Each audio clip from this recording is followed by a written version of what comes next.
I walked through the Bellagio last Tuesday night, and it didn't feel like Vegas anymore. The air used to buzz with energy. Slot machines ringing, roulette wheels spinning, people yelling across the tables like they were part of one giant party. But now, you can actually hear your own footsteps. Dealers stand around waiting for someone, anyone, to sit down. The cocktail servers look exhausted, walking circles around half-empty tables. And the saddest part? This isn't some slow Tuesday in February. This is Vegas in 2025. For decades, this city was the capital of gambling, a place where people came to feel alive, to take risks, to chase that one-in-a-million jackpot. But somewhere along the way, the gamblers left, and they didn't just disappear. They found something better, or at least something easier. Because while the casinos were busy charging resort fees and parking surcharges, a new casino opened up, one that doesn't have velvet ropes or long check-in lines. It's on your phone. And now, every slot machine, every blackjack table, every roulette wheel that used to be inside these walls is sitting quietly inside a pocket. This is the story of how online gambling destroyed Las Vegas and why the Strip may never recover. Empty. Part 6. Vegas's desperate pivot. Vegas has always been a master of reinvention. When the mob left, it turned corporate. When gambling slowed, it sold luxury. And when families stopped coming, it pivoted to nightlife and EDM. So it's no surprise that now, as gambling drifts online, the city's trying to find its next identity. But this time, it feels different. The Strip is chasing influencers. Resorts are building Instagrammable experiences. Giant art installations, pop-up selfie museums, pink neon hallways designed for social media clips instead of actual guests. Every casino wants to be the next viral background. Pool parties that used to attract high rollers now target TikTok creators. Clubs spend more money on LED walls and camera setups than on sound systems. And hotels are building rooftop cocktail bars not for drinkers, but for content.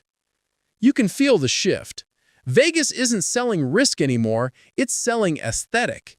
The new Las Vegas isn't about gambling or winning, it's about being seen. The energy that once came from adrenaline now comes from attention. The irony is, the more the city tries to modernize, the more it loses its soul. The gamblers, the ones who gave Vegas its identity, have been replaced by influencers filming dance trends in the same lobbies where million-dollar bets used to be made. Even the casino floors feel like movie sets now. Clean, bright, almost too perfect. Everything looks the part, but it doesn't feel real anymore. Vegas used to have an edge, a danger, a pulse. Now it feels corporate, cautious, and desperate to please everyone. They call it evolving, but to the people who built this city, the dealers, the waitresses, the pit bosses, the locals, it feels more like an identity crisis. Because Vegas was never meant to be safe. It was meant to be wild, and somewhere between the hashtags and the LED screens, the city forgot that. So yeah, Vegas is still alive, the lights are still on, the fountains are still dancing. But it's not the same city that once defined sin. It's chasing something it can't catch, trying to stay relevant in a world where the real casino is already in your pocket.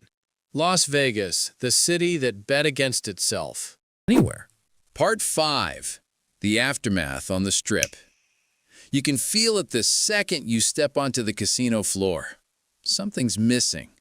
The lights are still flashing, the music's still playing, but the energy's gone. On weeknights, whole sections of casinos sit dark. Dealers stand around empty tables, chatting to pass the time. Waitresses circle with trays that never get lighter. The slot areas that once packed in shoulder-to-shoulder crowds now have open chairs everywhere you look. It's not just in your head. Foot traffic is down, profits are shrinking, and casinos are cutting staff just to stay afloat. Some hotels quietly close off entire floors midweek to save on utilities. Others use self-check-in kiosks and robotic bartenders to replace people who've worked there for decades. The few tourists who do come aren't spending like they used to. They're splitting meals, skipping shows, and walking past the tables without even sitting down. Meanwhile, the big players, the whales, are vanishing. Many of them have moved to online VIP programs that treat them like royalty. Private hosts, cashback bonuses, personalized tournaments, all from home. No jet, no suites, no tipping required. Vegas used to be the place where dreams collided with luck. You could walk in broke and walk out a legend. Now it feels more like a theme park, expensive, polished, and strangely hollow. Employees feel it too.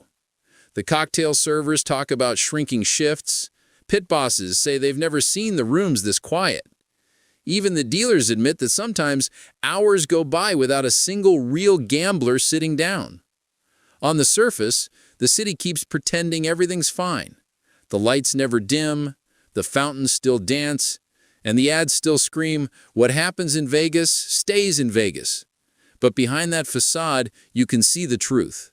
A city that's lost its purpose. Because when the gambling leaves Vegas, what's left?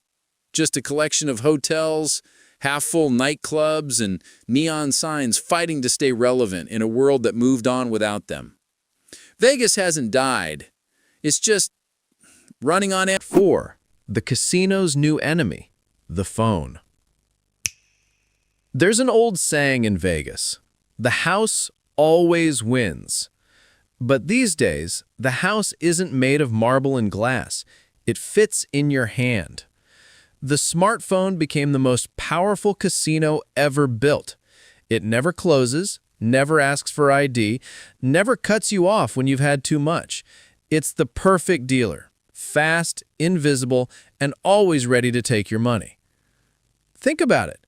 Your phone can do everything Vegas used to promise. Instant gratification, flashing lights, free rewards, dopamine on demand. Every app notification is a mini slot machine. Every spin again button is another pull of the lever. The sound, the colors, the animations, they've all been designed by psychologists to trigger the same chemical reactions gamblers used to chase in the real world. And unlike Vegas, your phone never judges you. There's no pit boss watching your every move, no stranger sitting too close at the table. Just you, your screen, and an algorithm that knows exactly how to keep you playing. Some of the biggest online casinos now make more money in a single quarter than entire resort chains on the Strip. The MGM Grand might have 2,500 slot machines, but your phone has millions. These digital casinos use data the old Vegas could only dream of. They track every bet, every loss, every time you almost win, and they use that data to pull you right back in. When Vegas built loyalty programs, it was about points and free rooms. When the apps build loyalty, it's about psychology. Personalized offers, loss recovery bonuses, free spins when you're about to quit. It's not gambling anymore. It's behavioral science. And the scariest part, you don't even need to consider yourself a gambler. Millions of people are playing slot-style mobile games every day without realizing they're feeding the same addiction that built Vegas in the first place. The phone turned gambling from a destination into a habit. And once that happened, Vegas stopped being special. It stopped being the only place you could lose yourself. Because now, you can do that in Part 3. Pandemic Acceleration. When the pandemic hit, Las Vegas did something it had never done before. It went silent. The neon still glowed, but there was no one to see it. Casino floors that had buzzed nonstop for decades were suddenly dark. Slot machines sat in eerie silence, still flashing, but with no hands to pull their levers. For the first time since the 1940s, the city that never slept actually did. To most people, it was surreal. To Vegas, it was devastating. Thousands of dealers, waitresses, pit bosses, valets, and performers were sent home overnight. Hotels closed entire towers. Even the most famous casinos, the Bellagio, Caesars, MGM, had to lock their doors. But something else was happening quietly in those same weeks. Millions of gamblers who were used to playing in person suddenly found themselves stuck at home, restless, bored, and looking for that familiar rush. And right there, on their phones, were hundreds of new gambling apps waiting to fill the void. Within months, the numbers exploded. Poker sites saw player counts triple. Online slot platforms reported record profits. Sports betting apps launched live streams where users could watch games and bet instantly from their couches. And once people got used to it, they didn't want to stop. Vegas finally reopened in mid-2021, expecting a grand comeback. But something had changed. The crowds came back, but not the gamblers. Tables sat half full. Locals started noticing the difference. Fewer high rollers, more tourists taking selfies instead of betting. The Strip felt performative, like a museum version of itself. And the casinos realized something terrifying. Those online gamblers they lost during lockdown weren't coming back. Ever. The convenience had won. No waiting for a drink, no crowded elevators, no flights or resort fees, just instant access to the same games, with the same odds, and a bigger chance at bonuses. COVID didn't create the problem for Vegas, it just exposed it. Because while the Strip was sleeping, the future of gambling was already wide awake, glowing quietly from every smartphone screen in America. Part 2. Vegas's overconfidence. Las Vegas always seemed to believe it was untouchable. The city had survived everything: recessions, scandals, the mob, corporate takeovers, and each time it bounced back bigger and shinier than before. So when online gambling started making headlines, the executives on the Strip didn't panic. They smirked. They told themselves that no website could ever replace the Vegas experience. The sights, the sounds, the atmosphere. The feeling of holding chips in your hands, watching the dice roll, and knowing that your fate could change in an instant. They were right, in a way. The magic of Vegas isn't just about gambling. It's about the illusion of glamour, the idea that for one weekend, you can live like someone else. That's what the casinos sold, and they thought that illusion would protect them forever. But while Vegas was banking on nostalgia, the rest of the world was moving on. Players didn't care about chandeliers or marble floors. They cared about accessibility. They wanted quick bets, instant payouts, and a way to gamble without dropping hundreds of dollars on flights, food, and overpriced rooms. And when online platforms started offering all of that, plus bonuses, loyalty points, and cash back offers, the choice became obvious.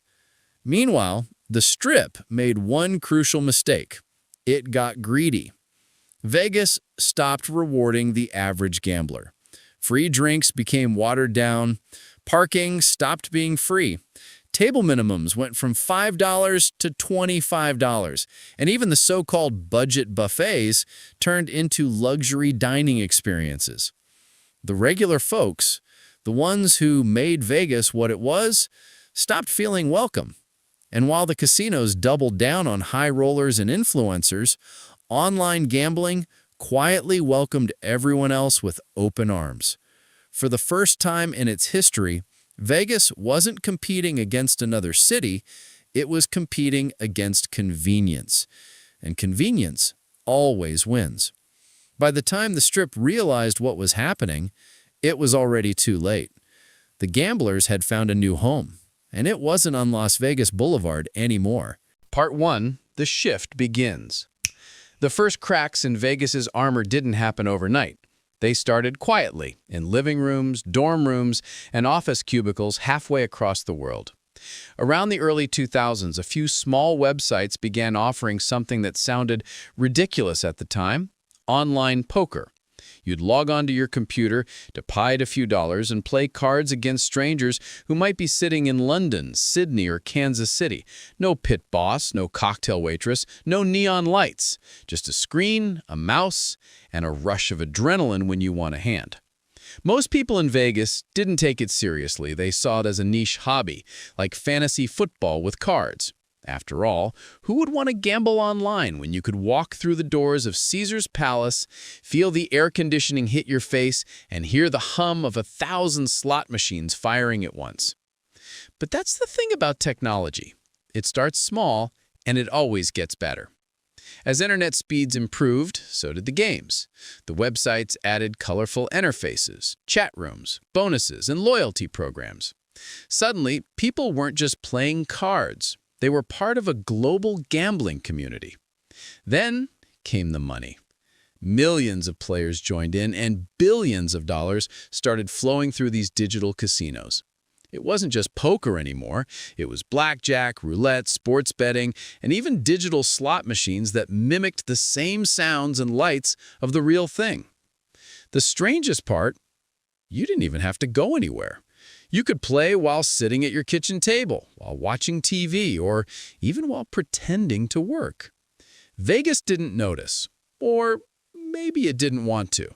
The Strip was still booming. New towers were going up, hotel occupancy was high, and every weekend, tourists poured in from around the world. To the casino owners, online gambling was just background noise, a passing trend, something that would burn out once people got bored. But they were wrong, because that passing trend was quietly training an entire generation of gamblers to stop thinking about casinos as destinations and start seeing them as apps. And once that mindset changed, there was no going back.